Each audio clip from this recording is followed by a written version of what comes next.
বৃহস্পতিবারের ঘটনার পর শুক্রবার পর্যন্ত বাসন্তীর ঘটনায় 9 জনকে গ্রেফতার করেছে পুলিশ। বৃহস্পতিবার 128 বাসন্তী বিধানসভা কেন্দ্রের বিজেপি প্রার্থী বিকাশ সর্দার যখন বাসন্তী বাজার এলাকায় প্রচার করছিলেন, তখনই তার প্রচারে বাধা দেওয়ার অভিযোগ ওঠে কিছু দুষ্কৃতীদের বিরুদ্ধে। এই ঘটনার খবর পেয়ে বাসন্তী বাজারে পৌঁছায় পুলিশের একটি দল। পুলিশ এলাকায় পৌঁছতেই দুষ্কৃতীরা রণংদেহী মূর্তি ধারণ করে। শুরু হয় আক্রমণ। পুলিশকে লক্ষ্য করে ইট ছোড়া হয়, লাঠি দিয়ে রাস্তায় ফেলে বেধড়ক মারধর করা হয়। শুধু তাই নয়, ঘটনায় গুরুতর জখম হয়েছেন বাসন্তী থানার SI Sourav Guha, constable Amit Biswas, constable Biswajit Das, constable Debasish Haldar, Sanjit Goldar, Anup Kumar Haldar, civic volunteer Soumen Mondal ও রফিকুল লস্কর। এছাড়াও বিজেপির প্রার্থীর সঙ্গে থাকা বেশ কয়েকজনকে মারধর করা হয়, ভাঙচুর করা হয় বাইক।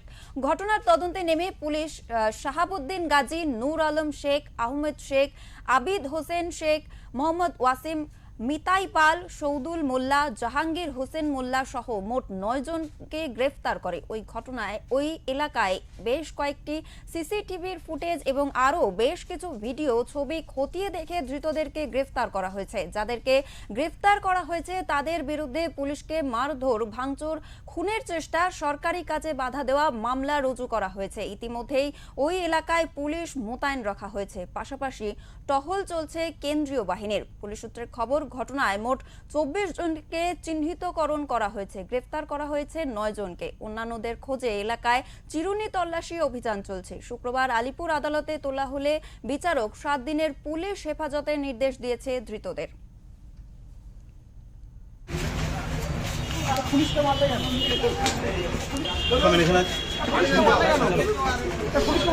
কি নাম তোমাদের?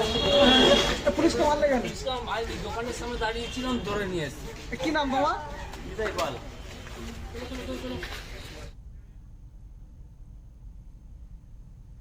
আমাদের সঙ্গে রয়েছে আমাদের প্রতিনিধি সঞ্জয় মাঝি, সরাসরি তার কাছে চলে যাব। সঞ্জয়, বাসন্তী এলাকার ঘটনার কি কি আপডেট রয়েছে আমাদের সবিস্তারে জানাও। দেখো, বাসন্তী রাজ্য রাজনীতিতে এখন নতুন চমক এবং প্রতিদিন কিছু না কিছু হয়ে যাবে। যত দিন গড়াচ্ছে ঘটনার পর থেকে একটা না আপডেট। যেমন গতকাল আমরা দেখলাম বাসন্তীতে তড়িঘড়ি ওখানকার থানার আইসিকে বদল করা হলো, তার জায়গায় অন্য আইসি নেওয়া হলো এবং তাকে বিভাগীয় তদন্ত হবে এবং আপাতত সাসপেন্ড করা হবে। আর এই পাশাপাশি যাদের আটক করা হয়েছে তাদের আলিপুর আদালতে তোলা হয়েছিল, 7 দিন চিন্তাপত্রে নেওয়া হয়েছিল। এই নয়, বিজেপির পক্ষ থেকেও একাধিক অভিযোগ করেছে বিজেপিরও কিছু কর্মীকে, আজ যেটা এখন আমরা পুলিশ সূত্রে জানতে পারছি, আজও কিছু বিজেপি কর্মীকে আটক করা হয়েছে। আর পাশাপাশি যে পুলিশের নিষ্ক্রিয়তা ভূমিকা নিয়ে নির্বাচন কমিশন যেমন প্রশ্ন তুলেছে, কেন্দ্রীয় বাহিনীকে মজুত রাখা সত্ত্বেও কেন কেন্দ্রীয় বাহিনীকে ব্যবহার করা হলো না, যেমন একটা প্রশ্ন তুলছে। তারই পাশাপাশি এলাকা ক্ষমতায় এবং কেন্দ্রীয় বাহিনী এলাকা টহল দিচ্ছে, তাহলে পুলিশের বিরুদ্ধে একাধিক অভিযোগ ছিল এবং দেখা যাচ্ছে কিছু কিছু জায়গায় সিসিটিভি ফুটেজ এবং ছবি ভাইরাল, এই ছবি নিয়ে কিছু আর্মি এখনো কিছু মানুষকে গ্রেফতার করা হচ্ছে।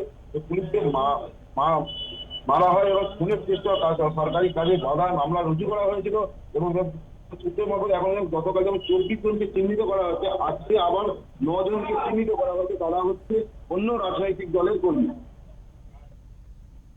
অনেক ধন্যবাদ সঞ্জয় তোমাকে। আমরা ঠিক যেমনটা জানতে পারলাম যে ইতিমধ্যেই বাসন্তীর ঘটনায় 24 জনকে চিহ্নিতকরণ করা হয়েছে এবং 9 জনকে ইতিমধ্যে গ্রেফতারও করা হয়েছে এবং জানা যাচ্ছে যে অন্যদের খোঁজে কিন্তু চিরুনি তল্লাশি চালাচ্ছে পুলিশ এবং আলিপুর আদালতে তোলা হলে বিচারক তাদের 7 দিনের জেল হেফাজত দিয়েছেন।